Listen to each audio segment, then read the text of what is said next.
Wanted to make a quick video on the 853D. Just some quick instructions for when you first get it, how to use it, how to set it up, what to do. Anyway, I wanted to show that there's the switch right here on the back. Sometimes people forget about it, but you can just pop it right there. There's also an extra fuse outlet switch right here that holds, there's an extra fuse right here in the plug. So if you ever need one, you can see there's an extra one tucked away right here if your fuse ever blows. And you can put it right back in here. It's right here at the top of the plug.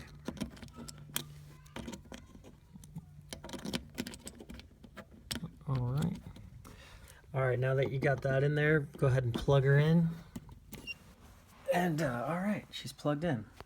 Now it's got separate plugs or separate switches for both the hot air and the soldering. And you just turn it on here. That's the soldering. Here's the hot air.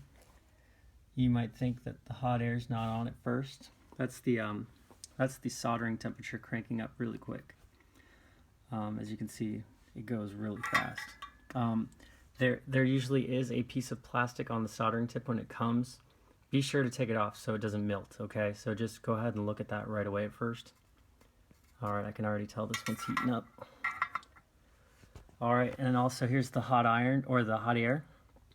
You might think, oh my gosh, it's not turning on. Well, it has a sensor for when you pick it up, and it automatically turns on when you pick it up. So here it is, and that's the temperature cranking up that quickly. So it's going all the way up to 300 degrees. It uses a lot of wattage, so this is actually, I'm in an area with a small light, so it's making the light flicker a little bit. So, ooh, that's very hot.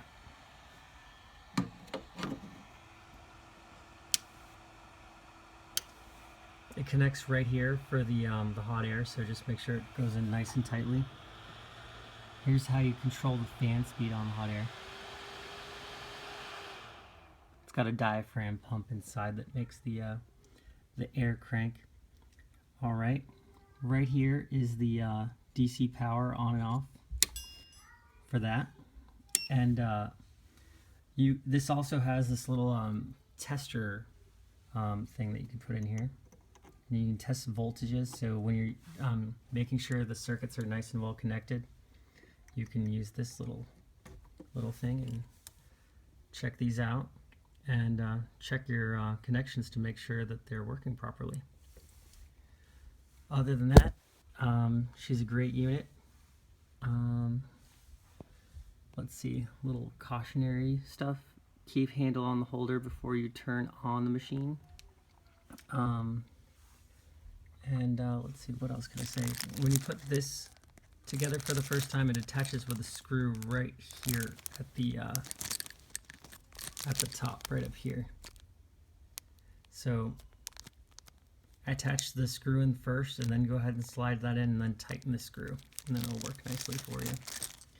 And we got a whole bunch of different little attachments for the hot air gun. Here's a really small one, so if you want to blow a really thin stream of hot air, you use that one. And if you want bigger ones, you can go up as needed. And we got the various tips included too, so if you want to change out the tip, all you need to do is unscrew this part right here and lift up, and that tip that's already in place will come right out, and you can insert the new one. In the future, if you ever want to replace with other brand name tips, a lot of them work. I've bought Hakko tips in the past before, and they work great too, and there's so many sizes. So if you need a special size or anything like that, don't feel intimidated that you have to stick with the brand of the machine. You have the opportunity to go ahead and get any tip you need. And yeah, enjoy. Here's how you obviously adjust the temperatures and stuff like that. That's for the hot air, and that's for the soldering. And yep, you see the soldering temperature going up really quickly. And again, this is for the diaphragm air pump to crank out faster air from the hot air gun if needed. Yeah, here's how you turn off the voltage switch. And this is how you can turn up the voltage. And that's all she wrote. Enjoy the machine. This thing is a tremendous value.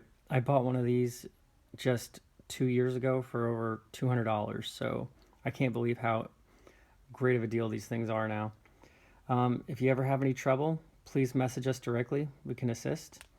Any specific questions, we're there for you. We really encourage you to check out this model number 853 and go to Google, or not just Google, go to YouTube and just type in 853 soldering station. There are so many videos of people using this in various ways, and they can just make you into a pro. So check them out. Thank you so much for taking the time to watch the video.